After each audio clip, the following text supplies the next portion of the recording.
We continue in our study of the book of Ruth about a young woman from Moab who, quote, returns to Bethlehem. Naomi and Ruth have returned to Bethlehem, two widows desperate for protection, care, and food. Ruth had been working in the fields of Boaz, treated very graciously by him and his people, but the harvests are over. Now what? Is a more long-term solution available? Reading again from the scriptures in Ruth 3. One day Ruth's mother-in-law Naomi said to her, "My daughter, I must find a home for you where you will be well provided for. Now Boaz, with whose women you have worked, is a relative of ours. Tonight he will be winnowing barley on the threshing floor. Wash, put on perfume, and get dressed in your best clothes.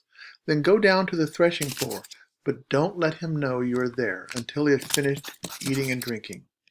When he lies down, note the place where he is lying, then go and uncover his feet and lie down. He will tell you what to do." "I will do whatever you say," Ruth answered. So she went down to the threshing floor and did everything her mother-in-law told her to. It would be easier for Ruth to stay hidden on the threshing floor, more than we might think. There would be very little lighting at night, maybe none at all. The threshing floor, a barn of some type probably, would be dark soon after the sunset and would stay dark until dawn. The commentator I use, Hubbard, points out that the threshing floor historically was often associated with licentiousness and debauchery. There were harvest orgies and wild drinking. It was not a safe place for a woman.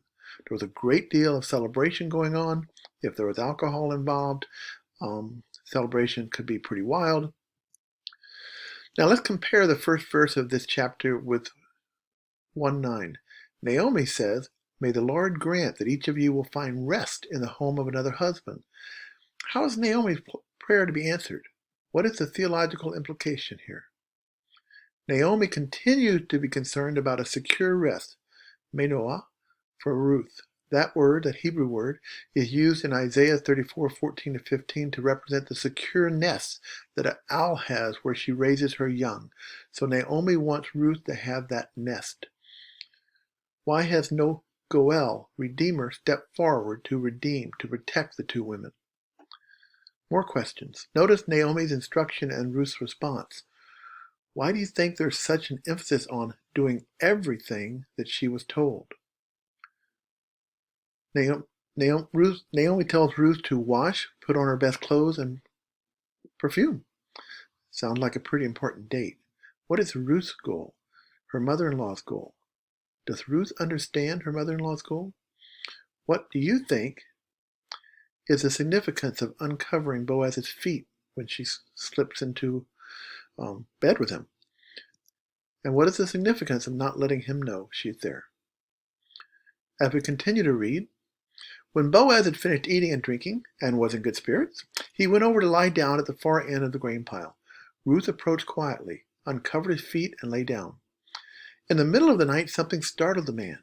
He turned, and lo, there was a woman lying at his feet. "Who are you?" he asked.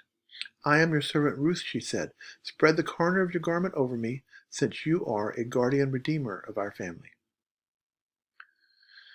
Another interpretation of something startled the man is that the man was made to tremble or shiver. It's possible that Boaz woke because his feet were cold.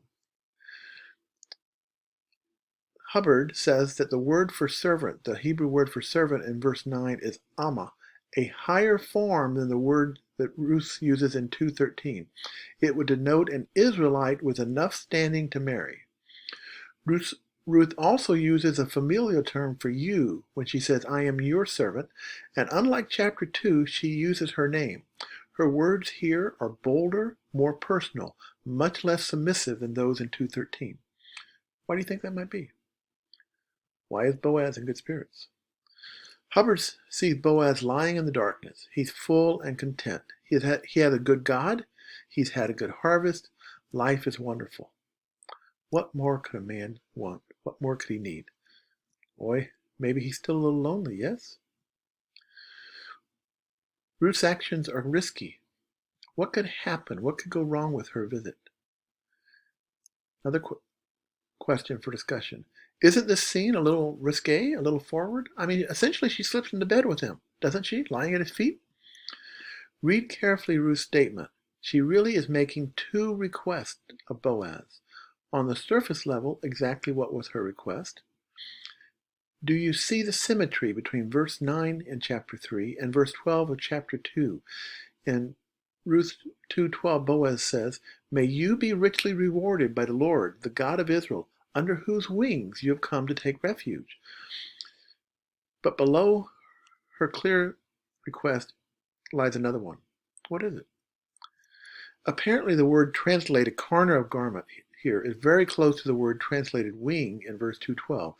The listener may remember Boaz saying that God has spread his wing over Ruth.